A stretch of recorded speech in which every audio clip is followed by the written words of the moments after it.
warahmatullahi wabarakatuh.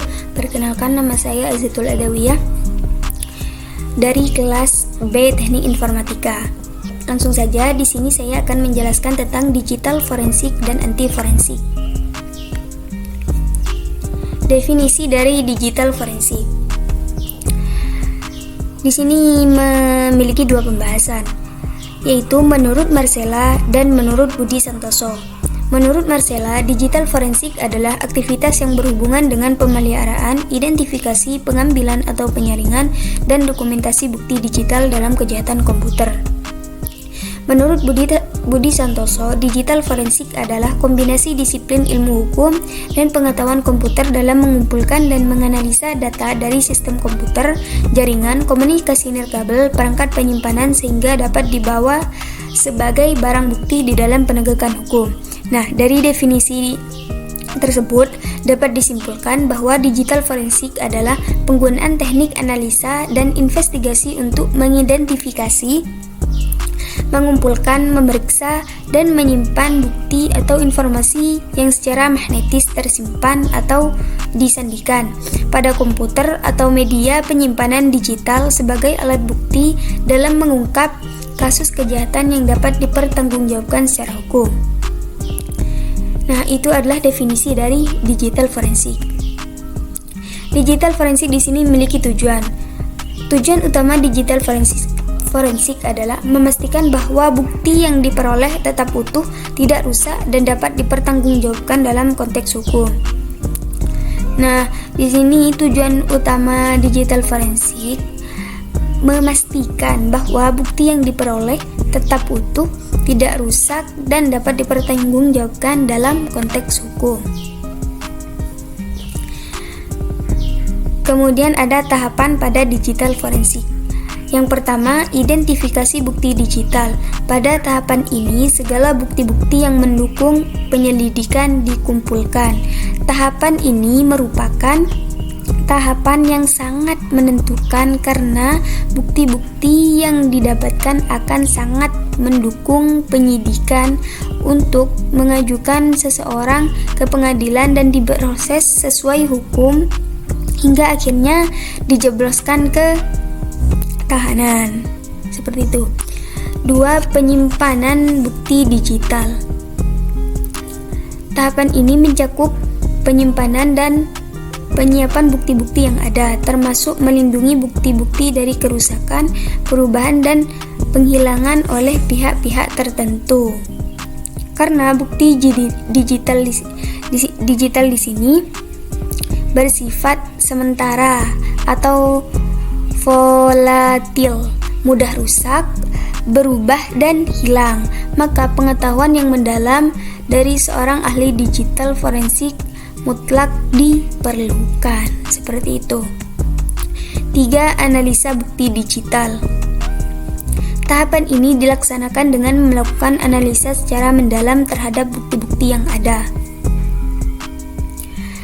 Tahapan ini dapat didapatkan perlu dieksplor kembali ke dalam sejumlah skenario yang berhubungan dengan tindak pengusulan, seperti siapa yang telah melakukan, apa yang telah dilakukan, apa saja software yang digunakan, hasil proses apa yang dihasilkan, kemudian waktu melakukan tersebut. Seperti itu. 4. Presentasi. Presentasi dilakukan dengan menyajikan dan menguraikan secara detail. Nah, hasil laporan akan sangat menentukan dalam menetapkan seorang bersalah atau tidak, sehingga harus dipastikan bahwa laporan yang disajikan benar-benar akurat, teruji, dan terbukti.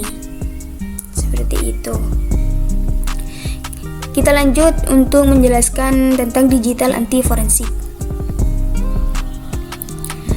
Definisi dari digital anti forensik adalah sebuah teknik yang bertujuan untuk menghalang-halangi penyidik agar tidak mendapatkan barang bukti, baik dengan menggunakan tools dengan harapan untuk menghambat suatu proses investigasi dilakukan penyidik.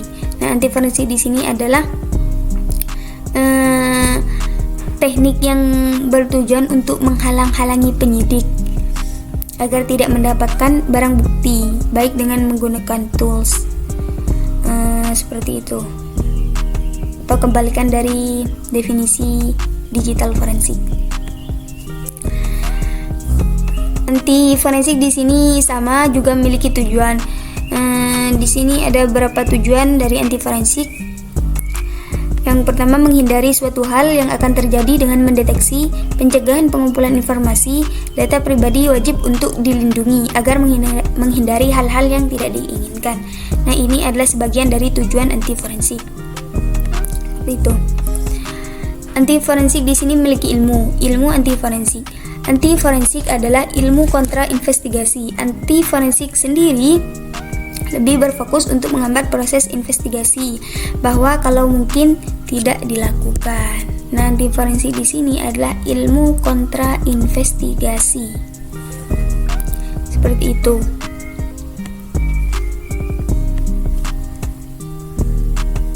Kemudian teknik anti forensik.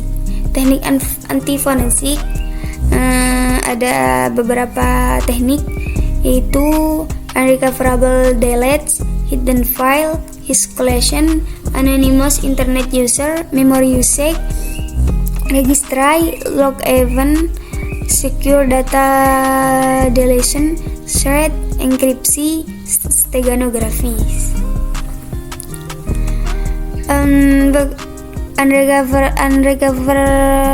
Unrecoverable deletes di sini digunakan untuk mengembalikan data yang sudah terhapus dari drive, memory card atau flash disk. Seperti itu.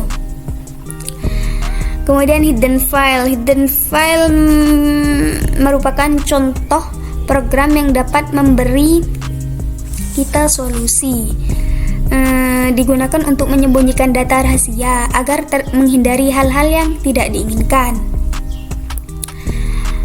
Hash collection adalah suatu identitas file yang berbentuk algoritma. Dengan hash, ahli forensik dapat menggunakannya sebagai integrasi suatu file agar dapat membandingkan suatu file asli maupun telah diedit. Seperti itu. Kemudian anonymous internet user.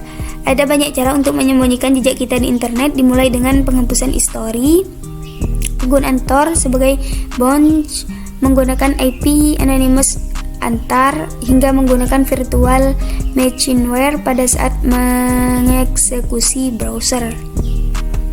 Memory usage.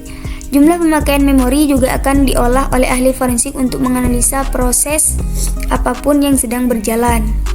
Penggunaan aplikasi seperti Task Manager dan lain-lain dapat digunakan untuk menganalisanya.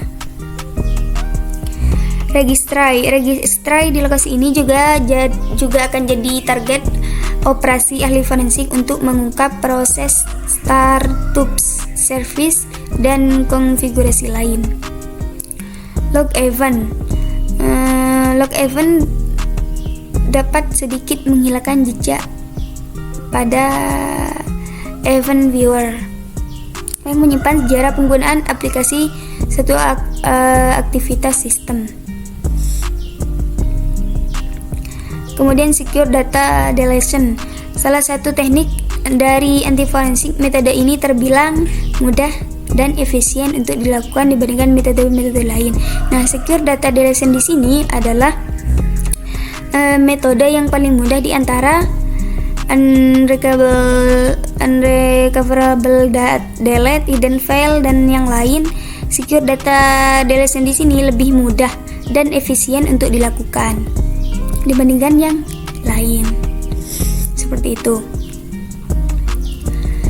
Shared. Apa yang dilakukan shared adalah dengan menulis ulang file secara berulang kali dengan tujuan mempersulit kemungkinan untuk mengcover data yang sudah dihapus. Shared di sini bagaikan pisau bermata dua, tetapi shared juga memiliki berbagai keterbatasan pada jenis file sistem tertentu. terkompresi dan yang memiliki dukungan snapshot. Enkripsi pada suatu data merupakan cara jadul yang sampai saat ini masih ampuh untuk mengurangi pelacakan bukti digital. Yang terakhir, steganografi. Steganografi, sebuah data atau pesan dapat kita sembunyikan di dalam suatu file agar orang lain tidak dapat melihatnya. Nah, steganografi di sini adalah menyembunyikan data di suatu file agar orang lain tidak dapat mengenalinya. Seperti itu. Yang terakhir di sini ada kesimpulan. Kesimpulan dari digital forensik dan anti forensik. Secara keseluruhan, forensik digital fokus pada pemulihan dan analisa bukti digital, sedangkan anti forensik fokus pada penghindaran dan penyimpanan digital tersebut. Nah, ini adalah keseluruhan dari digital forensik dan anti forensik. Seperti itu. Nah, mungkin hanya itu yang dapat saya sampaikan, kurang lebihnya mohon maaf. Sekian, terima kasih. Wassalamualaikum warahmatullahi wabarakatuh.